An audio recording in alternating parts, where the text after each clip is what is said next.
नमस्कार बच्चों। तो चलिए आज का सेशन हम लोग स्टार्ट करते हैं। और आज का सेशन जो हमारा होने वाला है वो बहुत ही धमाकेदार होने वाला है, क्योंकि इसमें जो ऑब्जेक्टिव क्वेश्चन हम लेकर आए हैं वो बहुत ही इंपॉर्टेंट है एग्जाम के नजरिए से। तो दोस्तों शुरू करते हैं। हमारा पहला क्वेश्चन जो है वो है कुलाइडी विलयन में कुलाइडी कणों का आकार होगा।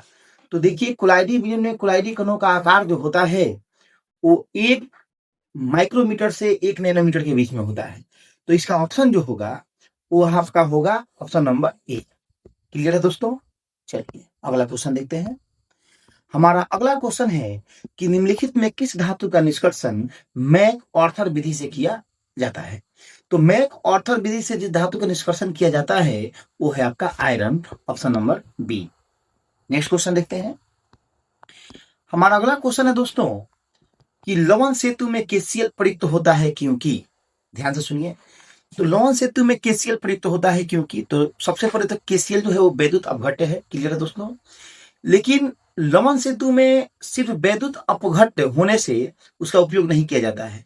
उसमें इस चीज का ध्यान रखा जाता है कि जो आयन होंगे यानी के प्लस और सीएल माइनस जो इसमें होगा उस आयन की मोबिलिटी समान होनी चाहिए। क्लियर है? तो इसमें जो ऑप्शन होगा वो आपका ऑप्शन नंबर हो जाएगा दोस्तों डी। चलिए अगला क्वेश्चन। हमारा अगला क्वेश्चन है दोस्तों दूध है। तो देखिए दूध पायस होता है। दूध क्या होता है? पायस। और पायस क्या होता है? तो दो द्रवों का अमिश्रणीय मिश्रण जो होता है, दो द्रवों का अमिश्रणीय मिश्रण, उसे पायस कहा जाता है। तो दूध जो होता है वो जल में परिक्षेपित वसा होता है, यानी ऑप्शन नंबर ए। अगला क्वेश्चन। हमारा अगला क्वेश्चन है कि किसी गैस के ठोस सतह पर अधिशोषण की मात्रा निर्भर करती है। तो देखिए किसी गैस की अधिशोषण की मात्रा जो होती है वो ताप पर निर्भर करती है, दाब पर निर्भर करती है और गैस की प्रकृति पर निर्भर करती है। तो इसमें जो ऑप्शन होगा वो होगा आपका ऑप्शन नंबर डी, उपयुक्त में से सभी पर। चलिए अगला क्वेश्चन। कौन सी धातु प्रकृति में मुक्त अवस्था में पाई जाती है? ध्यान से सुनिए, क्वेश्चन बहुत इंपॉर्टेंट है। तो मुक्त अवस्था में वैसी धातु पाई जाती है जिसकी क्रियाशीलता बहुत कम होती है, यानी जो रिएक्टिविटी रेट में सबसे नीचे आते हैं। क्लियर है? और इसमें दो धातु प्रमुख हैं। कौन कौन है? तो एक आपका है सोना, दूसरा है आपका प्लेटिनम। क्लियर है? तो इसमें आपका ऑप्शन नंबर हो जाएगा डी।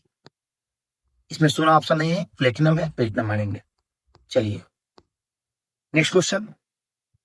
हमारा अगला क्वेश्चन है कि इसमें आपको ये पता करना है कि ये एक रिएक्शन दिया हुआ है, ये 2SO2 है, गैसीय अवस्था में है, O2 है गैसीय अवस्था में, एरो के ऊपर V2O5 है, वो प्रिंट वैसे किया गया है। और उसके बाद है आपका SO2O3। ठीक है? तो देखिए पूछ रहा है आपसे कि बताइए समांग है कि विसमांग उत्प्रेरण है। तो दोस्तों समांग उत्प्रेरण उसको बोलते हैं जिसमें अभिकारक, प्रतिफल और उसमें प्रयुक्त उत्प्रेरक तीनों की भौतिक अवस्था समान होती है। लेकिन यहाँ पे क्या है कि इन अभिकारक का भौतिक अवस्था गैसीय है और उत्प्रेरक का जो भौतिक अवस्था है वेनेडियम पेंटाऑक्साइड का वो ठोस है। तो यह विसमांग उत्प्रेरण होगा, यानी ऑप्शन नंबर बी होगा। चलिए अगला क्वेश्चन देखते हैं।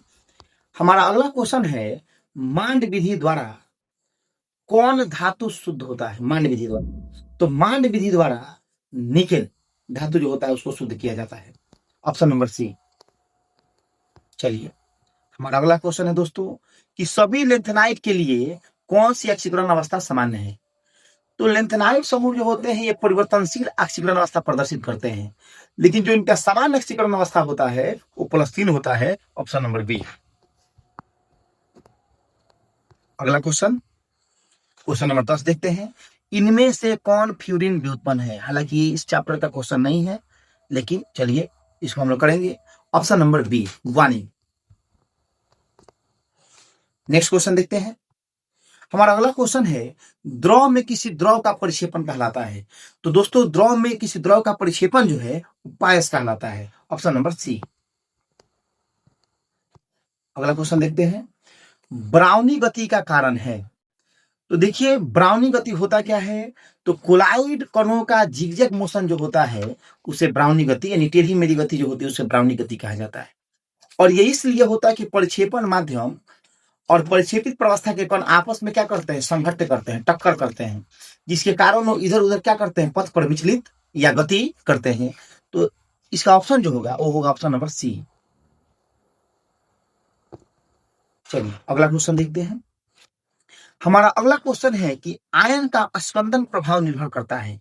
तो दोस्तों आयनों का स्कंदन प्रभाव जो होता है वो दो चीजों पर निर्भर करता है, एक तो संयोजकता पर और दूसरा उसके आवेश पर। स्कंदन तभी हो सकता है जब विपरीत आवेश होगा। कौन आवेश होगा? विपरीत आवेश होगा। तो इसमें ऑप्शन नंबर होगा आपका बी। अगला क्वेश्चन देखते हैं दोस्तों। हमारा अगला क्वेश्चन है कि ठोस पदार्थ पर द्रव का परिक्षेपण कहलाता है।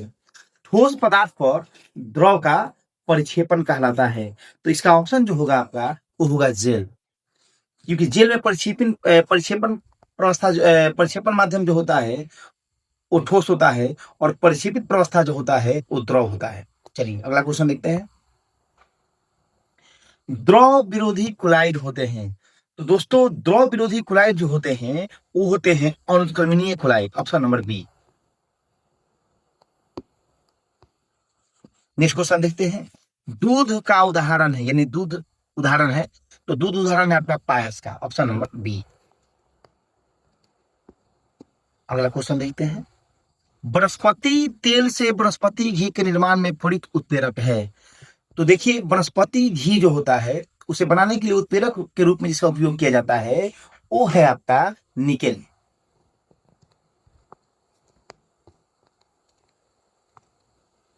चलिए हमारा अगला क्वेश्चन है दोस्तों कि तेलों के हाइड्रोजनीकरण में किस उत्प्रेरक का उपयोग किया जाता है। फिर वही क्वेश्चन है, तेलों का हाइड्रोजनीकरण का मतलब यह है कि कृत्रिम रूप से आप घी तैयार कर रहे हैं, क्लियर है। तो उसमें हाइड्रोजनीकरण में हाइड्रोजन आता है और उत्प्रेरक के रूप में निकेल आता है। ऑप्शन नंबर हो जाएगा बी। नेक्स्ट क्वेश्चन देखते हैं। हेबर विधि द्वारा अमोनिया के निर्माण में एक उत्प्रेरक के लिए वर्धक का कार्य कौन करता है। तो दोस्तों वर्धक के रूप में जब पढ़ेंगे आप लोग अमोनिया का निष्कर्षण, तो उसमें एक हेबर विधि आती है। हेबर विधि से अमोनिया का निष्कर्षण किया जाता है, ठीक है, निर्माण किया जाता है, और ये सबसे बेहतर विधि मानी जाती है अमोनिया निर्माण की, क्लियर है। तो इसमें उत्प्रेरक के रूप में हम लोग लौह चूर्ण का उपयोग करते हैं, आयरन चूर्ण का उपयोग करते हैं, और वर्धक के रूप में मोलिब्डेनम का उपयोग करते हैं, ऑप्शन नंबर डी, एमओ। चलिए हमारा अगला क्वेश्चन है। उत्प्रेरकीय गुण क्या दर्शाता है। ठीक है, तो देखो उत्प्रेरक के रूप में व्यवहार करने वाले जो होते हैं वो संक्रमण तत्व तो ज्यादातर क्या होते हैं, उत्प्रेरकीय अवस्था प्रदर्शित करते हैं। तो इसमें आपका होगा ऑप्शन नंबर ए। चलिए हमारा अगला क्वेश्चन है दोस्तों, वर्धक का कार्य होता है। तो देखिए उत्प्रेरक जो होता है वो अभिक्रिया के दर को प्रभावित करता है, घटा या बढ़ा सकता है, और वर्धक जो होता है ना ये आपके उत्प्रेरक के संख्याता को बढ़ाता है, क्लियर है। तो इसमें ऑप्शन नंबर हो जाएगा आपका बी। चलिए अगला क्वेश्चन देखते हैं। ग्लिसरीन की उपस्थिति में H2O2 का अपघटन मंद हो जाता है। तो H2O2 का अपघटन मंद हो जा रहा है इस ग्लिसरीन की उपस्थिति में, इसका मतलब ग्लिसरीन जो है वो संदमक का कार्य कर रहा है, जो उसके प्रभाव को क्या कर दे रहा है, घटा दे रहा है। तो ऑप्शन नंबर होगा आपका बी। चलिए हमारा अगला क्वेश्चन है दोस्तों, प्लेटिनम उत्प्रेरक के लिए 20 का कार्य करता है। तो प्लेटिनम उत्प्रेरक के लिए 20 का कार्य करता है आपका arsenic oxide, option number C. Next question देखते हैं। हमारा अगला क्वेश्चन है, इनमें से कौन उत्प्रेरक अभिक्रिया की गति को बढ़ा देता है। तो देखिए उत्प्रेरक जो होता है वो क्या करता है कि सक्रिय ऊर्जा के मान को घटा देता है, जिससे अभिक्रिया की जो दर है या गति जो है वो बढ़ जाती है, क्लियर है दोस्तों। तो इसमें हो जाएगा आपका ऑप्शन नंबर डी। चलिए हमारा अगला क्वेश्चन है। हमारा अगला क्वेश्चन है, कौन हाइड्रोजन गैस को अधिशोषित करता है। तो इसका ऑप्शन जो होगा वो होगा आपका सी, प्लेटिनम ब्लैक। और इसका उपयोग हम लोग आप पढ़ेंगे इलेक्ट्रोकेमिस्ट्री, तो वहां पे ईंधन से जब हम लोगों ने पढ़ा था वहां भी इसको देखा है। चलिए अगला क्वेश्चन हम लोग देखते हैं दोस्तों। हमारा अगला क्वेश्चन है कि हाइड्रोफिलिक कोलाइड सॉल्व होता है। तो ये आपका होता है स्टार्च विलियन, option number C. Next question, हमारा अगला क्वेश्चन है कौन सा पदार्थ लायोफिलिक सॉल्ट बनाने में व्यवहार या लायोफिलिक जैसा व्यवहार नहीं करता है? ऑप्शन होगा इसका धातु का sulphide, option number D. Next question देखते हैं। हमारा अगला क्वेश्चन है कि किस धातु सॉल्ट को अर्क विधि से नहीं बनाया जा सकता है? तो ये आपका ऑप्शन होगा पोटेशियम के, ऑप्शन नंबर बी। चलिए नेक्स्ट क्वेश्चन देखते हैं। अधिशोषण की प्रक्रिया होती है, तो दोस्तों अधिशोषण की प्रक्रिया जो होती है वो आपका ऊष्मा छेपी होती है, अर्थात इस प्रक्रिया में ऊष्मा का उत्सर्जन होता है, option number A. Next question देखते हैं। हमारा अगला क्वेश्चन है इनमें से कौन उत्प्रेरक का लक्षण प्रकट करता है? क्लियर है दोस्तों? तो देखिए ऑप्शन देखते हैं हम इसका। इसका ऑप्शन जो होगा यह साम्य बिंदु को परिवर्तित करता है, ये गलत है। किसी अभिक्रिया को प्रारंभ कराता है, ये भी गलत है, क्योंकि उत्प्रेरक किसी अभिक्रिया को प्रारंभ कराने की काबिलियत नहीं रखता है। लेकिन हाँ, यह अभिक्रिया के दर को प्रभावित करता है, यानी घटा सकता है या बढ़ा सकता है। तो इसका ऑप्शन जो होगा वो सी सही आंसर होगा, सी होगा इसका आंसर। अगला क्वेश्चन देखते हैं। हमारा अगला क्वेश्चन है उत्प्रेरक अभिक्रिया के दर को बढ़ाता है, तो उत्प्रेरक अभिक्रिया के दर को कैसे बढ़ाता है?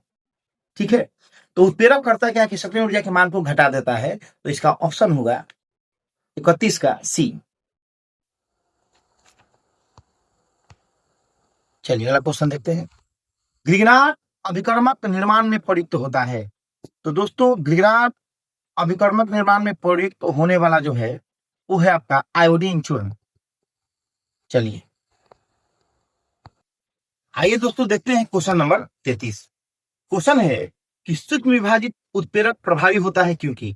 तो देखिए जब उत्प्रेरक को हम सूक्ष्म विभाजित करते हैं तो उसमें उसका पृष्ठीय क्षेत्रफल बढ़ जाता है, जिसके चलते अधिक सक्रिय केंद्र बनते हैं। तो इसका ऑप्शन नंबर जो होगा वो होगा आपका बी। चलिए अगला क्वेश्चन देखते हैं दोस्तों।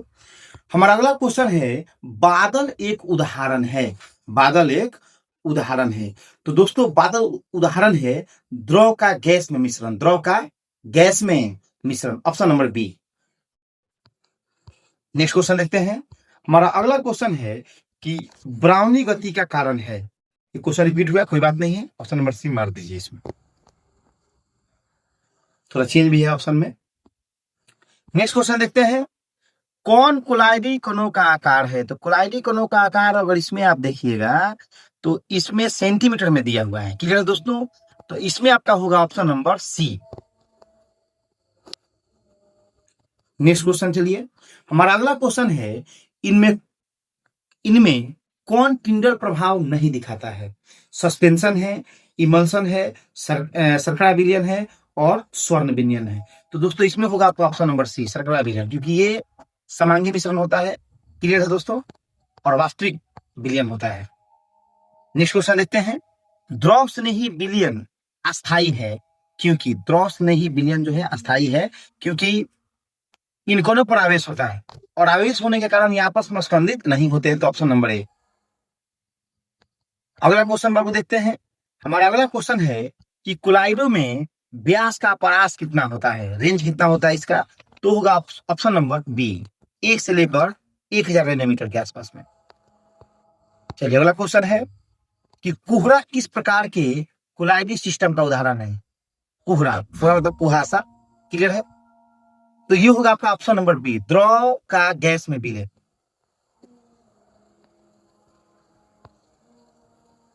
अगला क्वेश्चन है हमारा पेप्टीकरण ऐसी प्रक्रिया है। तो पेप्टीकरण जो होता है दोस्तों वो होगा आपका ऑप्शन नंबर सी, अवक्षेप का कोलाइडी सॉल्ट में परिवर्तन। नेक्स्ट क्वेश्चन देखते हैं। हमारा अगला क्वेश्चन है कौन हाइड्रोफोबिक कोलाइड है? तो दोस्तों इसमें हाइड्रोफोबिक कोलाइड जो होगा वो होगा आपका सल्फर, ऑप्शन नंबर डी। चलिए दोस्तों देखते हैं क्वेश्चन नंबर 44। रासायनिक अधिशोषण में कितनी परतें होती हैं? तो देखिए अधिशोषण दो प्रकार का होता है, एक भौतिक अधिशोषण होता है और एक रासायनिक अधिशोषण होता है। भौतिक अधिशोषण जो होता है वो दुर्बल होता है क्योंकि उसमें कमजोर बल वान डेर वाल्स बल कार्य करता है। क्लियर है? और रासायनिक अधिशोषण जो होता है वो बहुत ही मजबूत होता है। और इसमें अगर परतों की बात करें तो इसमें एकान्विक परत पाया जाता है, यानी ऑप्शन नंबर ए। चलिए अगला क्वेश्चन। हमारा अगला क्वेश्चन है दोस्तों कि टिंडल प्रभाव किसमें पाया जाता है, तो टिंडल प्रभाव पाया जाता है सॉल में, यानी कोलाइडी विलयन में। चलिए अगला क्वेश्चन, हमारा अगला क्वेश्चन है दोस्तों, कौन लायोफोबिक कोलाइड है, तो इसमें आपका ऑप्शन जो होगा वो हो जाएगा ए, दूध। नेक्स्ट क्वेश्चन, हमारा अगला क्वेश्चन है दोस्तों, कौन सा गुण कोलाइडी विलयन के आवेश से स्वतंत्र है, तो वो है आपका ऑप्शन नंबर बी, टिंडल प्रभाव। चलिए हमारा अगला क्वेश्चन है दोस्तों, वैद्युत क्षेत्र में कोलाइडी कणों की गति कहलाती है, तो वैद्युत क्षेत्रों में कोलाइडी कणों की गति कहलाती है वैद्युत कण संचलन, ऑप्शन नंबर बी। अगला क्वेश्चन देखते हैं, आर्सेनिक सल्फाइड के कोलाइडी घोल के स्कंदन में किसका स्कंदन प्रभाव अधिकतम होगा, तो इसमें हो जाएगा आपका AlCl3। इसलिए होगा क्योंकि इसमें आयनों की संख्या जो होगी वो सबसे ज्यादा होगी, ऑप्शन नंबर डी। चलिए अगला क्वेश्चन है हमारा अगला क्वेश्चन है कि कोलाइडी घोलों का शुद्धिकरण किसके द्वारा किया जाता है, तो दोस्तों कोलाइडी कणों का शुद्धिकरण जो होता है वो होता है ओस्मोसिस विधि द्वारा, ऑप्शन नंबर डी।